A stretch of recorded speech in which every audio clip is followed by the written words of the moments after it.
పెంచుకున్న దాన్ని పంచుకోకపోతే నువ్వు ఆఖరికి నీకు కూడా 6 అడుగులే కదా, 6/3. అంతకన్నా ఎవరికి అవకాశం, అంత పెద్ద పర్సనాలిటీ అంతకన్నా ఎవరు లేరు. 6/3 రాసి ఉంటుంది ఎక్కడో మనకి. కానీ బతకాలి అంటే, నీ తర్వాత కూడా నువ్వు బతకాలంటే నాగేశ్వర గారు చూపించిన మార్గం ఆ 10 మందికి ఉపయోగపడే పని చేయాలి.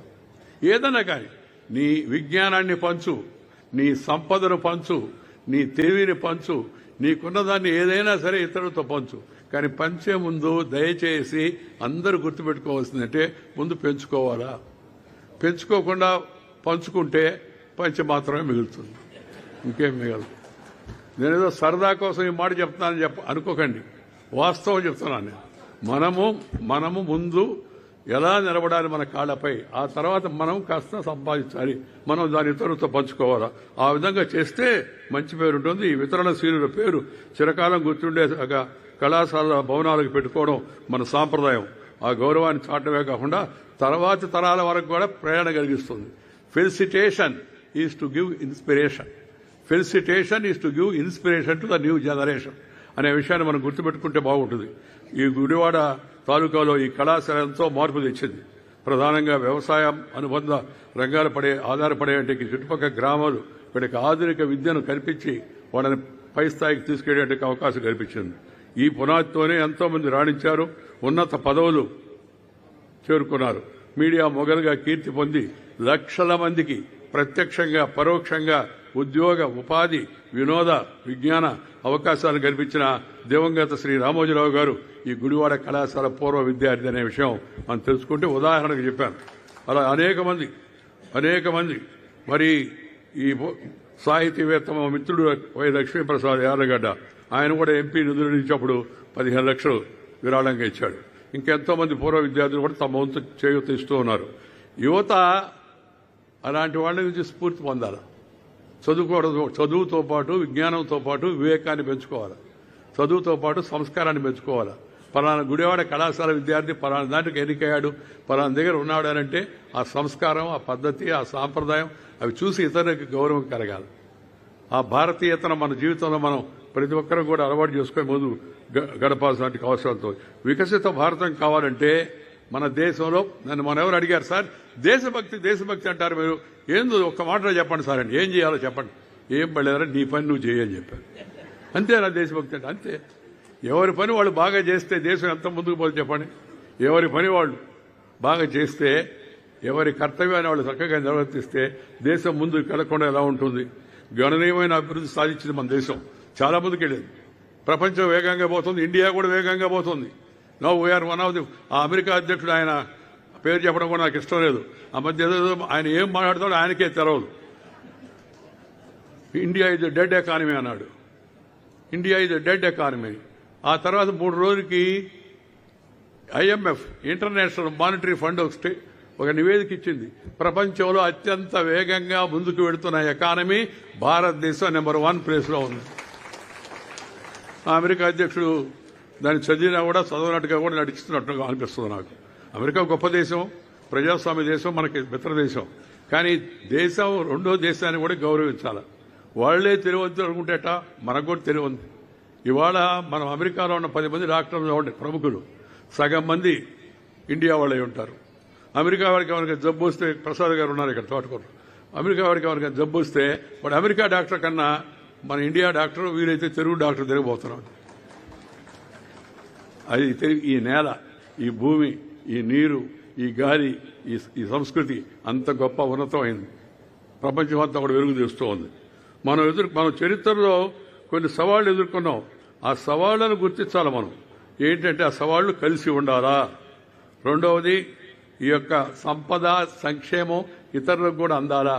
దేశం బాగా ముందుకెళ్తోంది, కానీ ఇంకా 18% మంది దారిద్ర్య రేఖ కింద ఉన్నారు, పేదవాళ్ళు. వాళ్ళని ఆదుకోవాలి, వాళ్ళకి ముందు ప్రాధాన్యత ఇవ్వాలి. రెండవది, ఇంకా 14% మందికి చదువు రాదు దేశంలో. ఇంత అభివృద్ధి చెందిన దేశం ప్రపంచంలో మనం అగ్రరాజ్యం. ఇప్పుడు అమెరికా, చైనా, ఇండియా ఈ 3 అగ్రరాజ్యాలుగా ఉన్నాయి. కానీ అలాంటి కొరతలు ఉన్నాయి, వాటిపైన దృష్టి పెట్టాలి. విద్యా విధానంలో కూడా అలాంటి మార్పులు రావాలి. ఒకప్పుడు ఇమిగ్రేషన్ కౌంటర్ల వద్ద భారతీయులు భయంగా ఎప్పుడు ఏమవుతుందో అన్నట్టు ఆందోళన ఉండేది. ఇప్పుడు అది లేదు. గర్వంగా నేను భారతీయుడిని అని పాస్పోర్ట్ చూపిస్తున్నారు. ఇంట గెలిచాం కాబట్టే రచ్చ గెలుస్తున్నాం మనం. భారతదేశం ఆర్థికంగా, సామాజికంగా, దౌత్యపరంగా ఒక నూతన శకాన్ని ఆవిష్కరిస్తుంది. 9 ఏళ్ల క్రితం 4-5 ఫిగర్స్ చెప్తాను మీకు. 9 ఏళ్ల క్రితం 15% పరిమితమైన డిజిటల్ వినియోగం నేడు డిజిటల్ ఇండియా పుణ్యమాని 48% చేరింది డిజిటల్ ఇండియా. రాబోయే రోజుల్లో డిజిటైజేషన్ అంతా మొత్తం అయిపోతుంది. మన విద్యార్థులు దానిపైన కూడా దృష్టి పెట్టాలి. గత కొన్నేళ్లుగా 470 మిలియన్ల కొత్త బ్యాంకు ఖాతాలు తెరవడం, కొత్త బ్యాంకు ఖాతాలు. నేను ఒకరోజు క్యాబినెట్లో మంత్రిగా ఉన్న మోడీ గారి ప్రభుత్వంలో కొద్ది రోజులు ఒకరోజు ఆయన సడన్గా అన్నాడు, వెంకయ్యజీ మనం బ్యాంక్ అకౌంట్ ఓపెన్ చేయాలన్నాడు. నేనుండి మన టెన్యూర్ 5 ఏళ్ల లోపల బ్యాంక్ అకౌంట్ ఓపెన్ చేద్దాం అయిపోద్ది అన్నాను. నో 5 ఏళ్లు కాదు, సంవత్సరం లోపల బ్యాంక్ అకౌంట్ అందరికీ చేసేట్టు చూడాలన్నాడు. మా ప్రధానమంత్రి కదా, ఏం మాట్లాడుకుని గమ్ముకున్నాం. ప్రధానమంత్రి కదా.